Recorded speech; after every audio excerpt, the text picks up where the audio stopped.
Сәлеметсіздер ме? Баршаңызға қайырлы күн. Бүгін қатпарлы әрі өте дәмді болып шығатын самса әзірлейміз. Алдымен су, тұз, жұмыртқа және де 100 граммдай майды ертіп құямыз. Жақсылап араластырып, үстінен ұнымызды саламыз. Ұнның үстінен жарты қасық разрыхлитель саламыз. Содан соң барлығын жақсылап араластырып, қамыр илейміз. Қатты болмау керек, жұмсақ та болмау керек.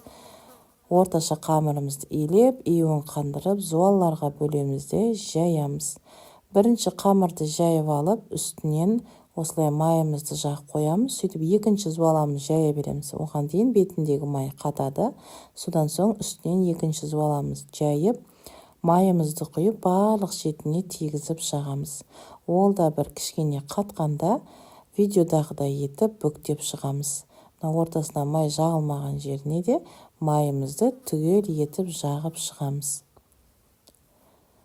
Содан соң ары қарай бүктеп пакетімізге саламыз, яғни қаязып қалмау үшін.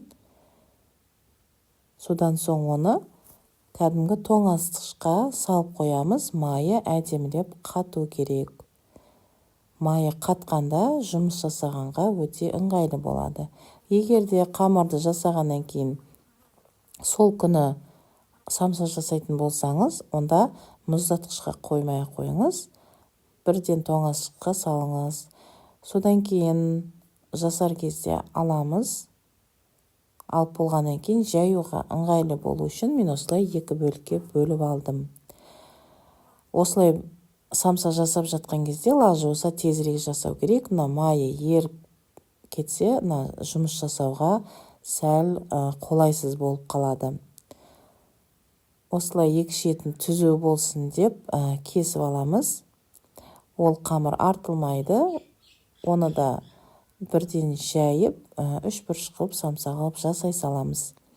Ал қамырымызды осылай үш бөлікке бөлдім көз мөлшерімен.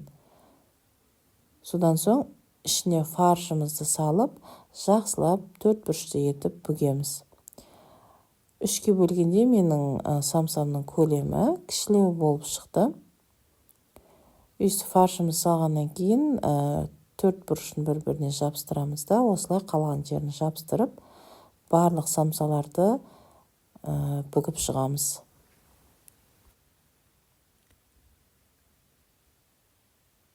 Келесі қамырды жайған кезде оны ортасынан бір кесіп екі бөлікке бөлдім. Ол кезде көлемі үлкен болып шықты самсаның. Енді өздеріңіздің қалауларыңызша осылай көлеміне назар аударыңыздар. Барлығын жайып болғаннан кейін шеті түзу болу үшін тағы да шетін кесіп аламыз. Ортасынан бір кесіп, көз мөлшерімен төрт бұрыш көлем кесеміз. Содан соң фарштарымызды салып, барлығын әдемі етіп бүгіп шығамыз. Мен барлығын бүгіп болғаннан кейін оны мұздатқышқа салып қатырып қойдым. Яғни ертеңісіне қонақтар келердің алдында 1,5-2 сағат бұрын самсаларымды мұздатқыштан шығарамыз да, ертпей ешқандай да бірден қалыпқа салып, бетіне жұмыртқамызды жағып, пісіріп ала береміз. Оны пісірген кезде ескеру қажет. Күнделікті пісіріп жүрген градусыңыздан сәл төменірек қоясыздар, себебі оның іші мұз болып тұрады.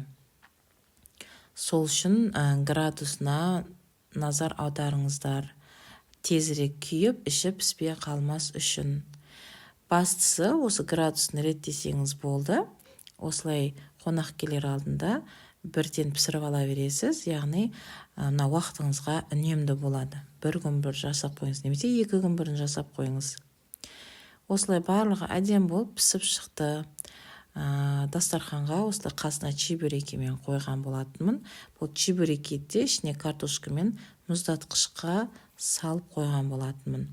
Мына жерден самсаны пісіріп жатқан кезде ар жағында чебурекеді де майға пісіріп ала бердім.